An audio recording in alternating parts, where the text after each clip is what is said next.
¿Qué tal, amigas y amigos? Algunos de ustedes me han pedido un tema muy especial que no sé si sea del interés de todos, pero yo trato de responder a esta petición. El tema es las herejías que hubo o que hay dentro de la Iglesia desde sus inicios. Para esto, que es un tema muy amplio, he hecho una especie de guía para no desviarme, porque de lo contrario podía enfatizar en un tema más que en otro y quedarían descuidados algunos puntos. Así que con mucho gusto voy a ir leyendo y comentando esto. Fíjense que después de la resurrección de Cristo y su ascensión a los cielos, los apóstoles comenzaron a predicar lo que Jesús había hecho y lo que les había enseñado, sobre todo la gran noticia de su resurrección de entre los muertos. Para los apóstoles, la predicación no fue nada fácil, porque primero tuvieron como opositores a los judíos que no creían en Cristo, y más tarde la oposición del Imperio Romano, que ordenó la persecución de los cristianos. Sin embargo, con la ayuda de Dios, evidentemente, el cristianismo se fue extendiendo aún en medio de las persecuciones religiosas. Las persecuciones en las que murieron muchos papas, en la que fueron martirizados hombres y mujeres, sobre todo en Roma, fueron algo grave porque intentaban acabar con la Iglesia.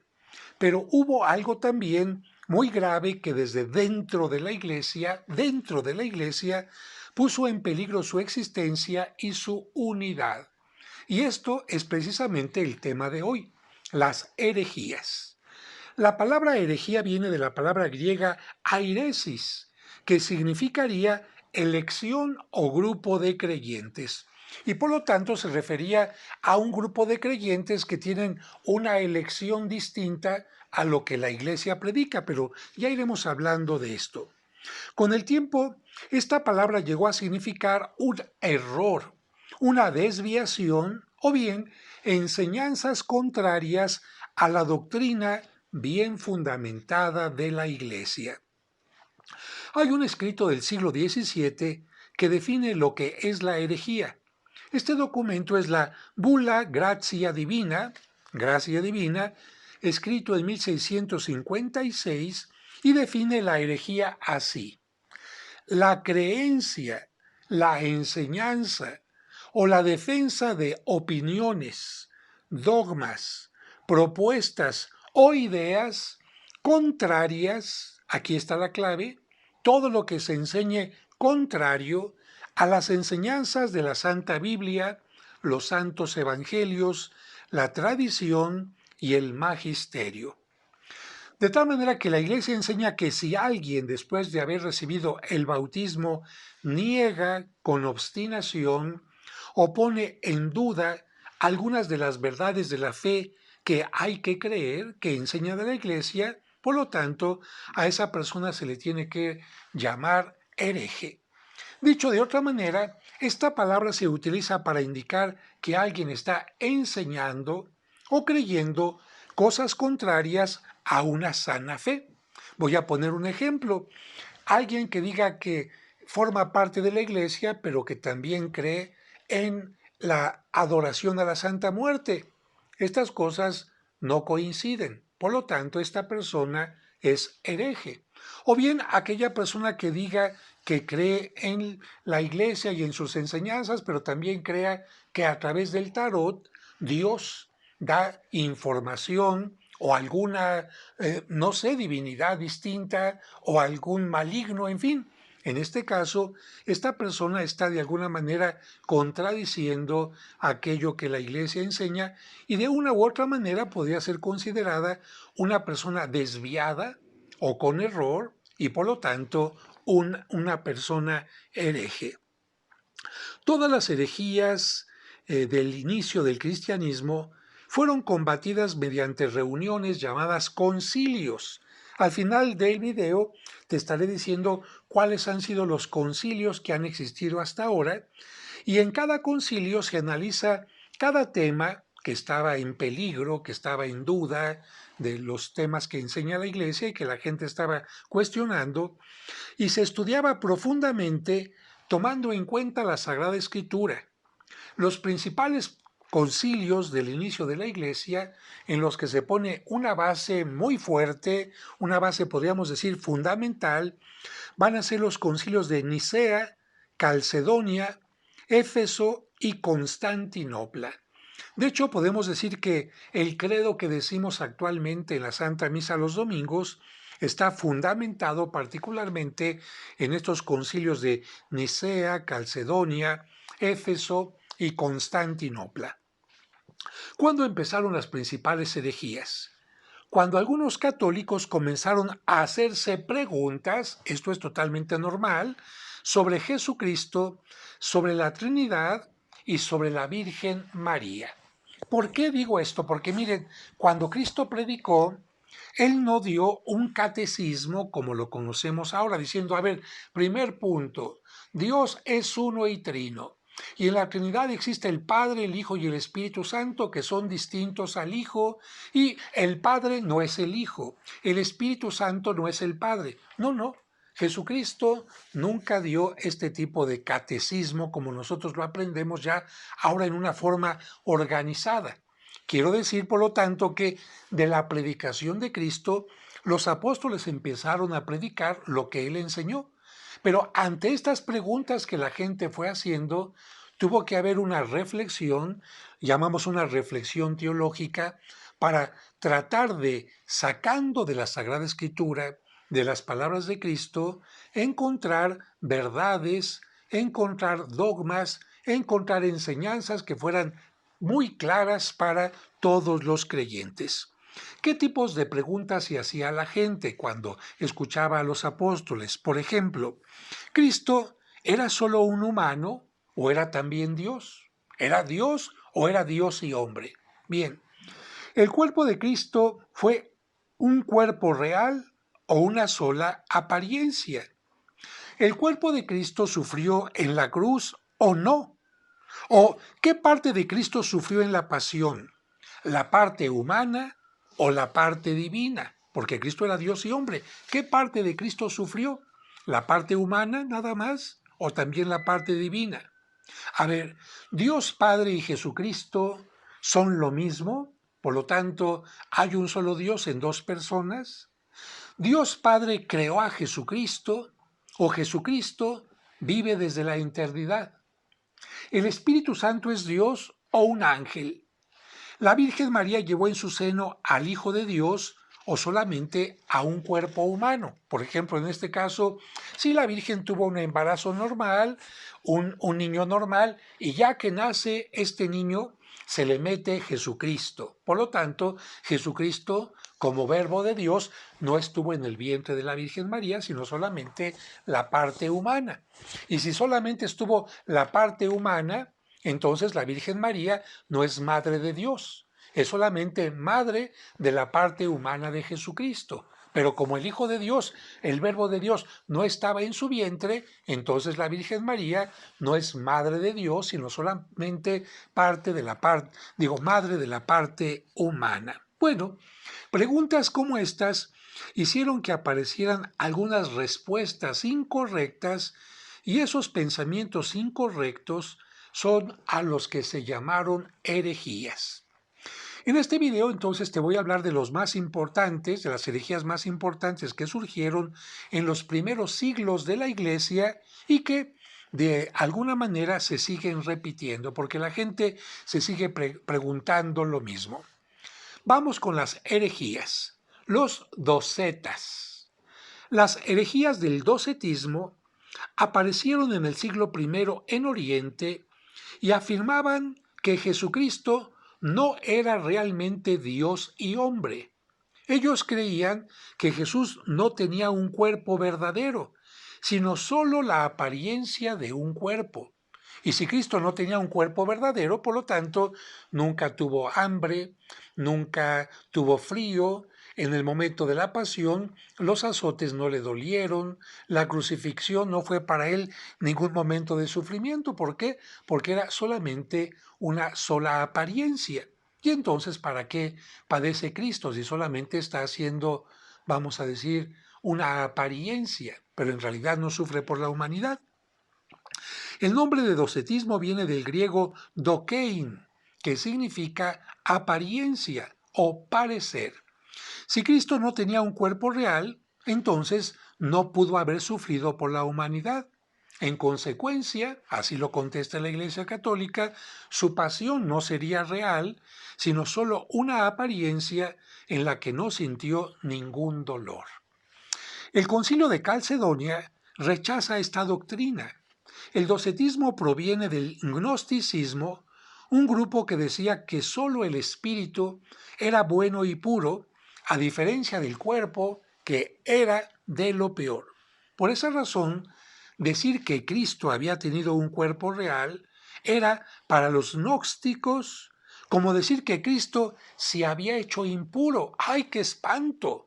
¿Cómo el Hijo de Dios va a tomar un cuerpo si es de lo peor, si es una porquería? No, no, no, no. Nosotros no podemos aceptar que el Hijo de Dios haya tomado un cuerpo que es sucio, feo, horrible. Y precisamente eso es lo que negaban. Y Cristo nos enseñó, sin embargo, que el cuerpo no es malo.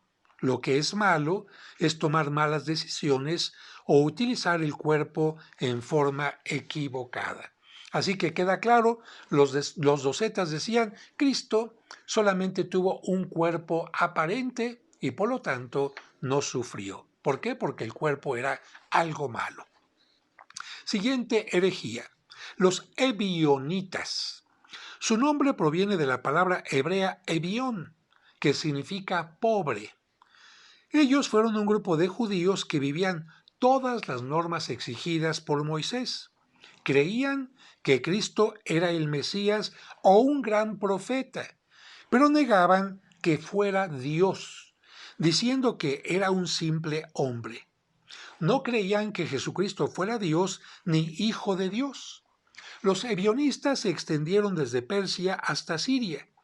Ellos escribieron un evangelio que se conoce como Evangelio de los Hebreos y consideraban a San Pablo un traidor de los judíos. Alguien diría, bueno, ¿y los ebionitas todavía tienen alguna influencia? Claro. En nuestro tiempo hay mucha gente que dice Cristo fue un filósofo, Cristo fue un gran pensador, Cristo fue un gran predicador, pero eso de que haya sido Dios o hijo de Dios, evidentemente que no. Vamos con un grupo que fue muy importante y que todavía sigue teniendo influencia hasta nuestros días, los gnósticos. La herejía gnóstica fue una de las que más amenazaron al cristianismo desde el comienzo de la Iglesia, especialmente entre los siglos I, II y III, aunque su fuerza principal estuvo en el siglo II. El nombre del gnosticismo, con G, gnosticismo, tiene su origen en la palabra griega gnosis, o sea, conocimiento. Y aquí es donde está la trampa, porque ¿a quién no le gusta el conocimiento? ¿Quién dice que el conocimiento es malo o lo rechaza? Nadie. El problema, sin embargo, está en que los gnósticos, sí, los gnósticos buscaban un conocimiento especial, un conocimiento secreto al que no todos podían aspirar. Por lo tanto, ¿quiénes se salvaban? ¿Todo mundo? No, solamente aquellos que tuvieran determinados conocimientos, muchas veces misteriosos, porque la salvación estaba entonces en el conocimiento. Los gnósticos creían que solo podría salvarse un grupo de privilegiados. Además creían que la salvación estaba en conocer muchos secretos, a diferencia de Cristo, que predicó a los sencillos y que dio más importancia no al conocimiento, sino a las obras de misericordia. San Pablo, por su parte, nos recuerda que, aunque el hombre pudiera hablar todas las lenguas del mundo, conocer todos los secretos o incluso dejarse quemar vivo, nada de eso le serviría si no tiene amor. Como para los gnósticos el conocimiento era lo más importante, se dejaban llevar por diversas filosofías y religiones tratando de sacar lo que les convenía de cada una de ellas. Tomaron cosas del mundo judío y también del mundo cristiano. Tomaron cosas de Cristo, pero fíjate bien, no lo reconocieron como hijo de Dios, sino solo como un hombre sabio. Las ideas de Jesucristo sí las tomo, pero eso de que murió en la cruz y que es hijo de Dios y todo, no, eso no lo acepto. Los gnósticos decían que el bien solo estaba en el espíritu y el mal estaba en las cosas materiales. Fíjate, aquí tenemos un problema que todavía sigue hasta ahora. Todo lo que sea espiritual es bueno. Y todo lo que sea material, especialmente el cuerpo es malo. Así que hay que maltratar el cuerpo, hay que dejarlo sin comer, hay que dejarlo sin dormir, que duerma en una tabla, etcétera, porque el cuerpo es malo. Y yo te pregunto, ¿tú crees que Dios creó solamente el espíritu y el cuerpo lo creó Satanás? Ya lo veremos más adelante en otra herejía, pero por supuesto que no. Dios creó al hombre, alma y cuerpo, y por lo tanto, alma y cuerpo son cosas del cuerpo humano que forman al cuerpo humano y ambas son buenas. Ellos decían, los gnósticos, que Dios no había creado las cosas materiales. Si las cosas materiales eran malas, entonces Dios no las creó. ¿Quién había creado las cosas materiales? El maligno. Esto es contrario a lo que dice el libro del Génesis, que cuando Dios vio todo lo creado, dice el libro del Génesis, vio que todo era bueno y lo bendijo, lo material y lo espiritual. Para que tengan una idea de las ideas de este grupo, el famoso evangelio de Judas Iscariote, un evangelio apócrifo, fue escrito por este grupo de gnósticos. Como ellos pensaban que el cuerpo era algo malo, consideraban a Caín, que mató a Abel y por lo tanto lo liberó de su cuerpo, bueno, fíjense, gracias Caín porque le quitaste al matar a Abel su cuerpo y su espíritu se liberó. Y también a Judas. Judas también era un héroe porque había destruido el cuerpo de Cristo. Gracias Judas porque de esta manera el cuerpo que tenía Cristo, que era malo, se liberó y se liberó el espíritu del cuerpo, de aquel cuerpo espantoso, y esto fue algo bueno. Bien. Pasamos ahora con los mandeos. Su característica principal es el dualismo. Ellos pensaban que todo lo que existe se deriva de dos principios, un Dios masculino y un Dios femenino. Por lo tanto, negaban la Trinidad y pensaban de Cristo lo mismo que los gnósticos. Decían que Cristo tuvo que padecer porque su cuerpo era malo o impuro. La pasión le había servido el haber sufrido, el haber mortificado su cuerpo por parte de los romanos, le había servido para purificarse y deshacerse del cuerpo. Qué tremendo porque tanto los gnósticos como los mandeos nos invitan a maltratar a nuestro cuerpo o incluso si alguna persona está actuando muy mal, a matarla. ¿Para qué? Para que su cuerpo, que es lo que hace que la persona sea mala, permita al asesinarlo, al acabar con él, al maltratarlo, que el espíritu de la persona se libere. Pero sobre todo nos llama la atención que creían en dos dioses, un dios hombre y una diosa mujer. Vamos con otro grupo, los arrianos. El arrianismo debe su nombre a un hombre llamado Arrio, que vivió entre el siglo III y IV. Él difundió la creencia de que no hay tres personas en Dios, sino una sola persona, el Padre. Fíjate, Dios quién es, solamente Dios Padre.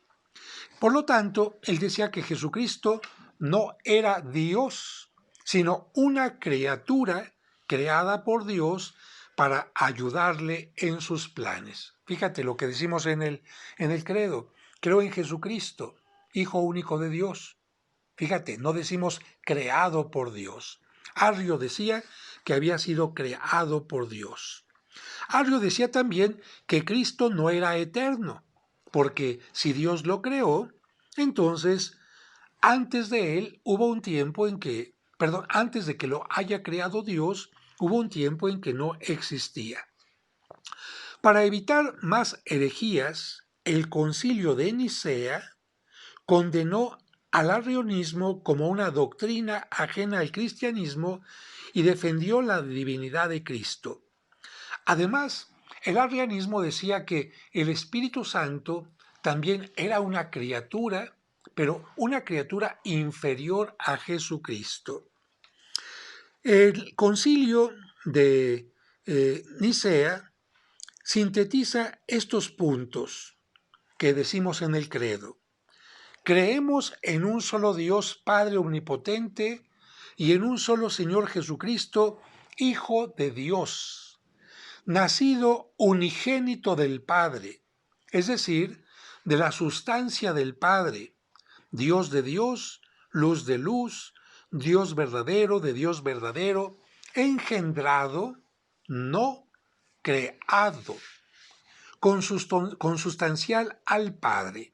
Y bueno, esto que dice el Concilio de Nicea contestando a los arrianos, lo afirma también el Concilio de Constantinopla del año 381, que defiende la divinidad del Espíritu Santo, con lo que se da muerte oficial al arrianismo.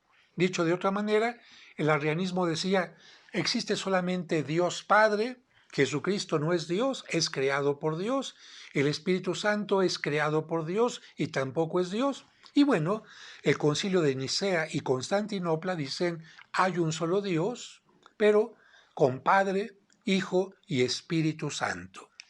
Vamos ahora con el siguiente grupo, los monoarquistas. Esta herejía surgió a fines del siglo II. Tenía dos tendencias. La primera negaba que Cristo fuera Dios. Decía que Cristo había nacido milagrosamente de la Virgen María, pero que solo era un hombre, no Dios. Que había tenido poderes porque Dios lo adoptó como hijo suyo en el bautismo y le dio el poder del Espíritu Santo. Así que Cristo tiene poderes, pero no es Dios.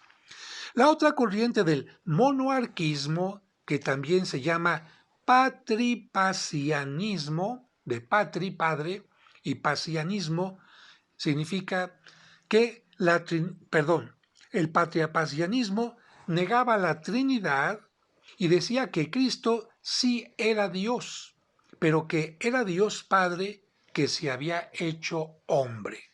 Bueno, aquí se dice algo que la Iglesia totalmente separa. Cristo no es el Padre. Aquí se dice, es Dios Padre que tomó la forma humana y se convirtió en Cristo. Eso dicen los monoarquistas, pero es algo contrario a la enseñanza de la Iglesia. Siguiente herejía, los montanistas. Esta herejía surgió en el año 156 en Asia Menor. Montano era un ex sacerdote de otra religión que se hizo cristiano, pero comenzó a decir que la Iglesia comenzaba una nueva época en la historia, la era del Espíritu. Influenciado por los grupos que rechazaban las cosas materiales, se dejó llevar por un exceso de espiritualidad, diciendo que el Espíritu era quien le daba nuevos mensajes. Otra vez este grupo, todo lo material es malo, solamente lo espiritual es bueno. Exageraba mucho en el don de lenguas y creía que el Espíritu Santo le hablaba a través de cosas raras. A través de que alguien dijo, bla, bla, bla, bla, bla, ya me habló el Espíritu Santo. Cualquier persona que decía una cosa rara es el don de lenguas. Cuidado porque en nuestro tiempo por ahí puede haber alguna gente montanista. A Montano se le unieron dos mujeres que dejaron a sus esposos para seguirlo a él. Ellas se llamaban Priscila y Maximila. Al montanismo también se le llamó la nueva profecía o la herejía catafrigia. Este movimiento tuvo cosas buenas porque enseñaba a no huir de las persecuciones, que las personas casadas se volvieran a casar o asistir a los Juegos Romanos en el anfiteatro donde morían muchas personas. Así que las cosas buenas que enseñaba era no huir de las, no huir de las persecuciones. Que las personas casadas se volvieran a casar. Esto, les decía, no es correcto. Y también decía que no se asistiera a los juegos romanos en el anfiteatro donde morían muchas personas. Como puedes ver, esta era la parte buena del montanismo, pero con respecto a sus enseñanzas generales estaban muy mal. Los supuestos mensajes que recibía del Espíritu Santo montano le hicieron decir que en esos días regresaría Cristo y que sería el fin del mundo. Esta herejía puede hacernos pensar en los grupos actuales del Espíritu Santo, donde si no se tiene cuidado, se puede caer en exceso, sobre todo en esto de los dones de lenguas, o de aquellas personas que dicen, a mí me revelaron cuándo va a ser el fin del mundo. Vamos con el siguiente grupo, el macedonismo. A mediados del siglo IV, un hombre llamado Macedonio comenzó otra herejía negando la Trinidad. Él admitía que el Padre era Dios y que Jesucristo también era Dios, pero decía que el Espíritu Santo no era Dios, sino una criatura de Dios encargado de dar todas las gracias y superior a todas las jerarquías de los ángeles. Claro, así como los ángeles fueron creados, también el Espíritu Santo fue creado en una forma superior a los ángeles, pero no es Dios, es lo que enseñaban. Para dar respuesta a este error, se reunió un concilio en Constantinopla en el año 881, donde se aclaró que, según las Sagradas Escrituras, el Espíritu Santo también es Dios, como lo recitamos en el credo. Creo en el Espíritu Santo, Señor y dador de vida, que procede del Padre y del Hijo, que con el Padre y el Hijo recibe una misma adoración y gloria. Con esta aclaración se completó el credo que se había formado en el Concilio de Nicea y por eso actualmente se le llama credo niceno-constantinopolitano, por ser el fruto de los dos primeros concilios. Vamos ahora al apolinarismo. Apolinarismo. Esta herejía surgió en el siglo IV y fue iniciada por Apolinar. Él decía que la naturaleza humana de Cristo no tenía alma y que en lugar del alma tenía la naturaleza divina. A ver, te explico aquí. Todos los seres humanos tenemos dos elementos que nos forman. Tenemos un cuerpo y un alma. Eso es un ser humano. Un cuerpo y un alma. Apolinar lo que dice, no. En el caso de Cristo, Cristo como ser humano no tenía alma, tenía solamente un cuerpo. El alma de Cristo, que era el Verbo de Dios. Por lo tanto, el Verbo de Dios era el que sustituía al alma de la parte humana de Cristo. Las reflexiones de la Iglesia concluyeron que Cristo, como humano, era un humano completo, con cuerpo y alma, y que además del alma que tenía, contaba también con la naturaleza humana. Es decir, Cristo es Dios en su cuerpo, Cristo es Dios y hombre en su cuerpo, Dios y hombre en su alma, y como Dios y hombre tiene también la naturaleza divina, naturaleza humana y naturaleza divina. El apolinarismo como que intentaba decir que Cristo tenía un cuerpo humano, pero que su espíritu era totalmente divino. Esta herejía fue combatida en el Concilio de Constantinopla en el año 381. La siguiente herejía, nestorianismo. Herejía nacida en el Oriente, iniciada por Nestorio. Él decía que en Cristo habitaban dos seres o personas distintas, un Dios y un hombre, pero no tenían una unión, estaban totalmente separados. por lo que había una clara distinción entre la naturaleza humana y la naturaleza divina de Cristo. Según ese pensamiento, María, aquí vamos a un punto importante, María solo dio a luz a la parte humana, pero no dio a luz a la divina, por lo que podría ser considerada madre del Cristo humano, pero no madre de Dios. Dicho de otra manera, es como si María solo hubiera tenido en su seno la parte humana de Cristo y no la parte divina. A propósito de esto, para responder a esta herejía, hubo dos concilios que combatieron esta herejía y dieron a entender claramente que, aunque Cristo es Dios y hombre, no está dividido. Sus dos naturalezas están perfectamente unidas en una sola persona y no se pueden separar. Por lo que si María dio a luz a Cristo, Dios y hombre, puede ser llamada Madre de Dios.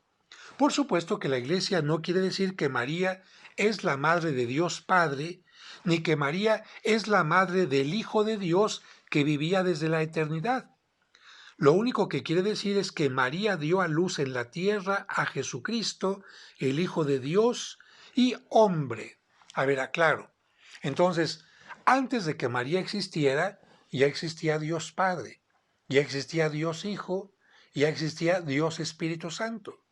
Como María no existió antes que la Santísima Trinidad, María no es madre del Verbo de Dios, de el Hijo de Dios antes de que ella existiera.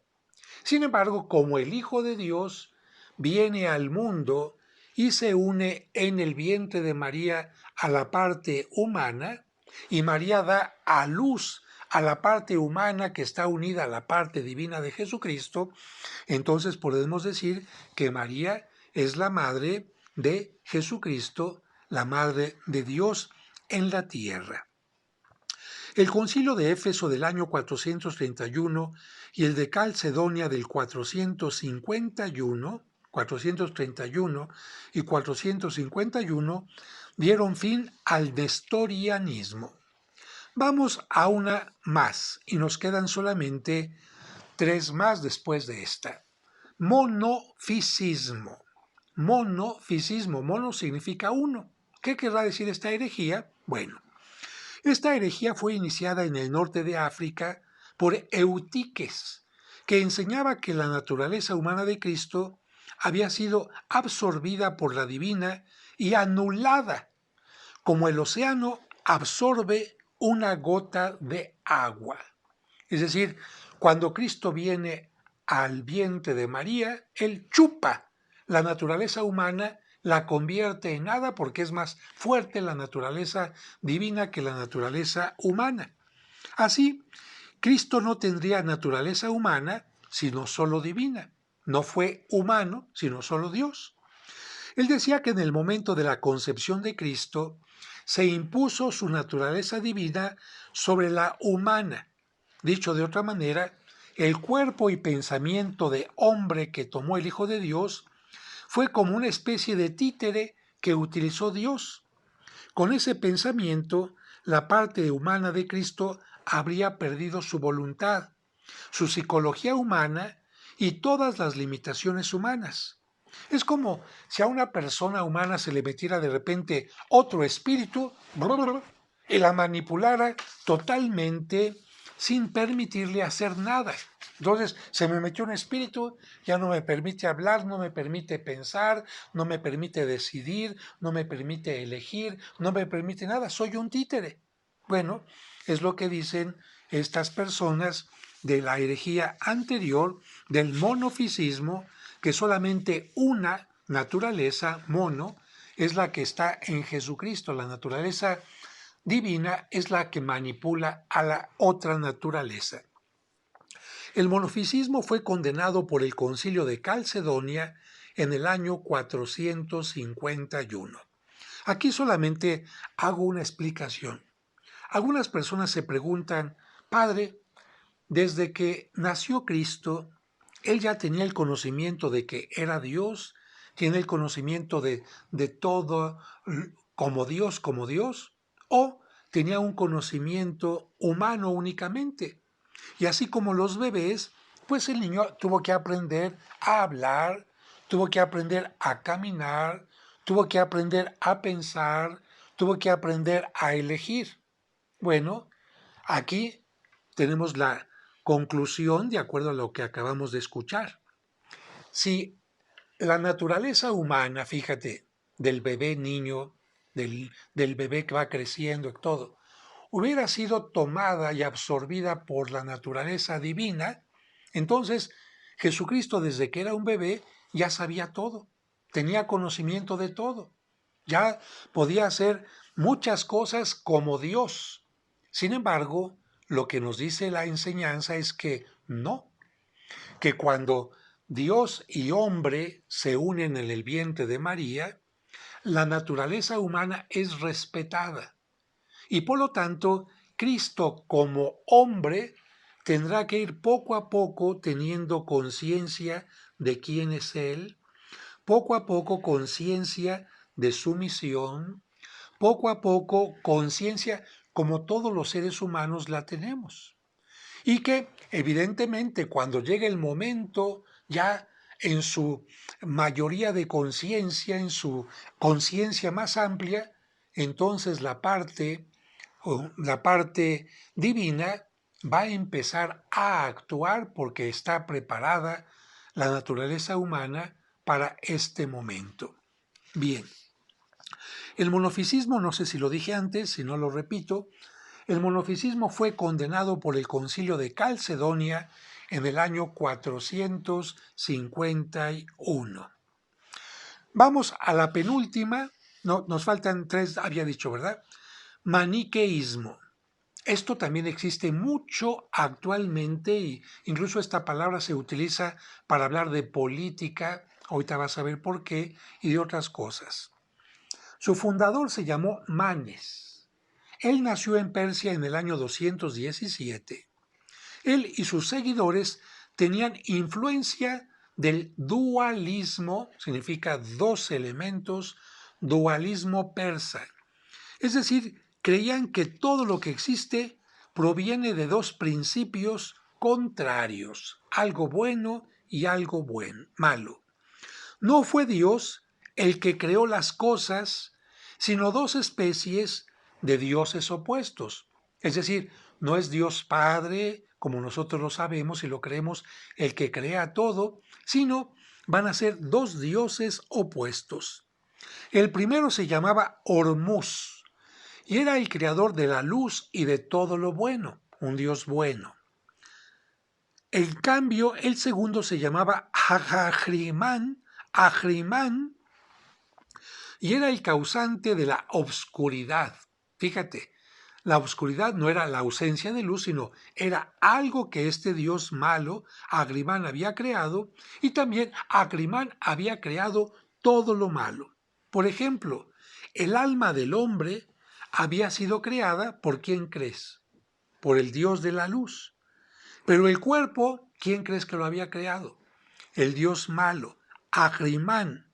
Y por lo tanto, este cuerpo había sido creado por las tinieblas. Casi todo lo que tuviera materia para esta herejía era malo. La comida material, mala. La bebida, mala. El cuerpo, malo. El sexo, malo. La procreación, mala. ¿Por qué? Pues porque estás creando nuevamente algo material. Y también, por supuesto, el trabajo era malo. Ellos decían que cada hombre, cada mujer nacía con una luz y obscuridad, porque el hombre, fíjate, con su esperma, con su semilla, daba el espíritu, pero la mujer, con su óvulo, daba el cuerpo lleno de maldad. ¿Me vas entendiendo? Entonces, en el momento casi de la fecundación, aquí va el esperma, que es la luz, pero aquí viene lo malo.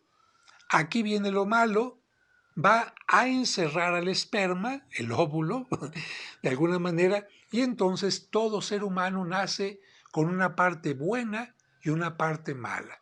La parte buena, el alma, el espíritu y todo este cuerpo es una cosa espantosa porque fue creado por un Dios malo.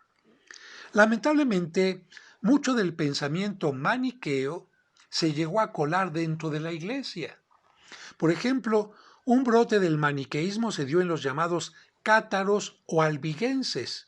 Ellos no querían contaminarse con la materia y por lo tanto, para no contaminarse con la materia, negaban todo lo material. No como, no trabajo para no tener cosas materiales, también mortifico a mi cuerpo en la mejor manera que pueda. Para liberarse de los placeres del cuerpo, hacían fuertes penitencias para que el cuerpo sufriera. Sí, si el cuerpo es malo, hazlo sufrir, golpéalo, azótalo, déjalo sin comer, que no duerma, apriétate cosas para que esté sufriendo. Esto evidentemente no es correcto. Claro, el maniqueísmo no reconocía a la autoridad de la Iglesia que nos enseña tanto el cuerpo como el alma son buenos, son creados por Dios, y tanto uno como otro los tenemos que desarrollar. Desarrollar nuestro cuerpo porque somos obra de Dios y también desarrollar nuestro espíritu. Si oyes una sirena, acuérdate que estoy en las oficinas de mi parroquia y a veces se meten los sonidos exteriores. Llegamos a la penúltima herejía, el donatismo. Esta herejía surgió en el año 312 en el norte de África y fue iniciada por Donato. Perdón, me regreso un momentito, perdón, me regreso, discúlpame, pero es que te había dicho que la palabra maniqueísmo se utilizaba también dentro de la política. Cuando utilizan la palabra maniqueo en la política o en otros aspectos, cuando alguien dice, en este grupo todos son buenos y en este grupo todos son malos. ¿Tú crees que esto es correcto? Por ejemplo, en el catolicismo todos son buenos y en el protestantismo todos son malos. Yo creo que no. Esto es maniqueísmo. Decir solamente hay algo bueno y algo malo. No. En el catolicismo hay gente buena y mala, lamentablemente, y en el protestantismo hay gente muy buena y también mala, lamentablemente. En la política, vamos a decir, no es que los del PRI son todos malos y los del PAN son todos buenos, o los de Morena son todos buenos y los del PRD son todos malos. No, yo creo que en todos los partidos políticos habrá gente buena y mala de un grupo y de otro. Pero así es como de repente es que de este lado estamos todos los buenos y del otro lado están todos los malos. Esto se llama maniqueísmo. Decir que tu grupo y los otros son solamente claras divisiones de dónde está la luz y dónde está la obscuridad. Espero que me hayas entendido esta forma de hablar que no es correcta, aunque no se refiere directamente a la religión, pero se utiliza también la palabra maniqueo para esto. El donatismo, regresamos con este tema. Esta herejía surgió en el año 312 en el norte de África y fue iniciada por Donato. Los donatistas no veían a la iglesia como una comunidad de pecadores que hacemos el intento de ir creciendo en la gracia y que tenemos caídas y levantadas. Por eso creían los donatistas en la comunidad de los totalmente puros y rechazaban a cualquier persona que pudiera tener un defecto. Fíjate, los donatistas decían, nosotros somos totalmente perfectos, nuestra comunidad no tiene ningún pecador, no tiene nadie que piense mal, nadie que haya caído en una tentación, nadie que haya hecho, no, no, no. Para que una comunidad se pueda salvar, para que la iglesia nuestra se pueda salvar, no tiene que haber un solo pecador. Y si acaso hubiera un pecador, lo sacamos inmediatamente. Bueno, yo creo que esto es un poquito engañarse, porque creo que ustedes, tú que me estás viendo y yo, todos tenemos muchas cosas buenas, pero tenemos caídas, tenemos momentos de tentación. Tenemos momentos de falta de información o que estamos confundidos y podemos caer en el mal. ¿Esto me impide entonces llegar a salvarme? ¿Esto impide creer que Cristo vino a salvarme? Por el contrario, Cristo vino a salvarme porque soy pecador. Si yo fuera perfecto, entonces ¿para qué viene Cristo a salvarnos? Si toda la humanidad pudiera ser perfecta sin Cristo, entonces ¿para qué necesitamos de Cristo? ¿No? Entonces continúa aquí con esta reflexión. A los donatistas se les olvidaba que la iglesia está formada por pecadores que intentamos seguir el camino de Cristo. Se les olvidaba también que la iglesia se va santificando diariamente por el sacrificio de Cristo y porque Él ora constantemente por nosotros. Los donatistas creían que los sacramentos solamente eran válidos si el sacerdote que los impartía era totalmente puro. A ver, te vuelvo a repetir. Para que un sacerdote sea totalmente puro, tendría que no cometer absolutamente ningún pecado, ni de pensamiento, ni de obra, ni de omisión. ¿Tú crees que existe una persona, un sacerdote totalmente puro? No. Repito, existimos sacerdotes y personas como tú y yo que queremos purificarnos, que tratamos de hacerlo mejor, que nos esforzamos, pero que también reconocemos nuestras faltas, como lo decimos incluso en la misa. Yo confieso ante Dios y ante ustedes, hermanos, públicamente que he pecado de pensamiento, palabra, obra y omisión. Bueno, entonces, ellos decían, si un sacerdote bautiza a un niño, pero ese sacerdote tuvo un pecado, el bautismo ya es inválido. Si un sacerdote celebra la misa, pero si ese sacerdote pecó en algún momento, la misa es inválida. Si un sacerdote casa un matrimonio, casa a una persona, pero el sacerdote tenía pecado, el sacerdote hace que el matrimonio sea inválido. Bueno, ¿qué nos dice aquí entonces la Iglesia? Por supuesto que esto es muy deseable, que todos los sacerdotes sean lo más santos posibles, pero la validez de los sacramentos, fíjate, la validez de los sacramentos no está en la persona del sacerdote, sino en el mismo Cristo que cumple sus promesas. El sacerdote bautiza no en su nombre, bautiza en nombre del Padre, del Hijo y del Espíritu Santo, siguiendo las enseñanzas de Cristo. Entonces, la validez del bautismo no está en el sacerdote. La validez de la Santa Misa no está en el sacerdote, sino en que Cristo dijo, yo, ¿verdad? Les digo, tomen y coman, hagan esto en conmemoración mía.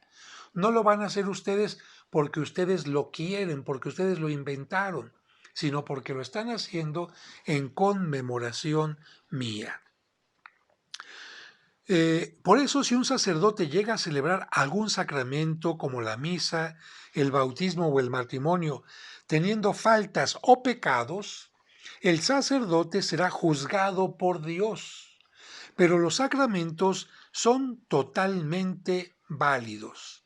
San Agustín mostró claramente el error de esta herejía que fue condenada como herética en los concilios de Arles en el año 314 y en el de Cartago del año 411. Y termino con esto que sería la herejía de los valdenses, que fue una secta herética fundada por Baldo en Lyon en el último cuarto del siglo XII, probablemente en 1176. Ellos decían, Cristo no instituyó los sacramentos, solamente la Eucaristía. Por lo tanto, nosotros consideramos que para salvarse solamente se necesita la Eucaristía.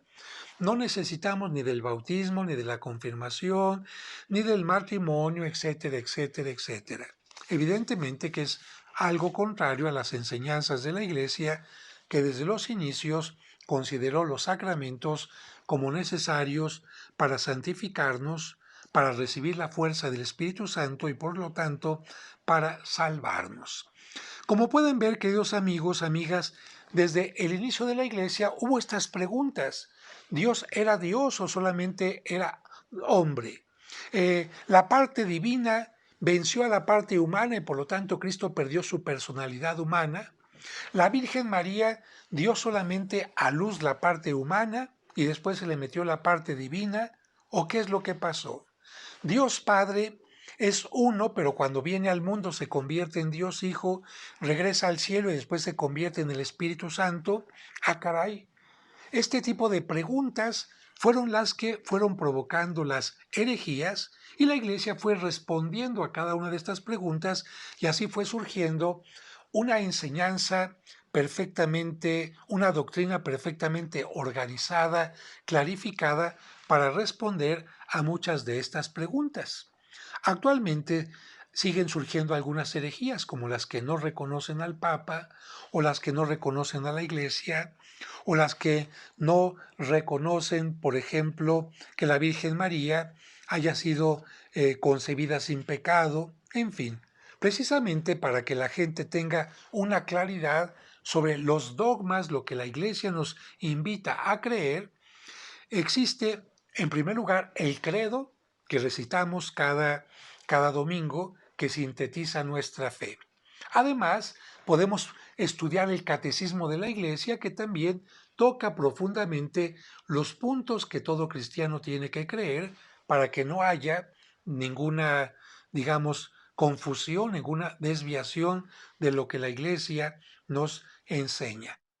Para quienes quieren saber qué concilio enseñó tal o cual cosa, cómo respondió a tal o cual herejía, existe un libro que se conoce popularmente como el Denzinger.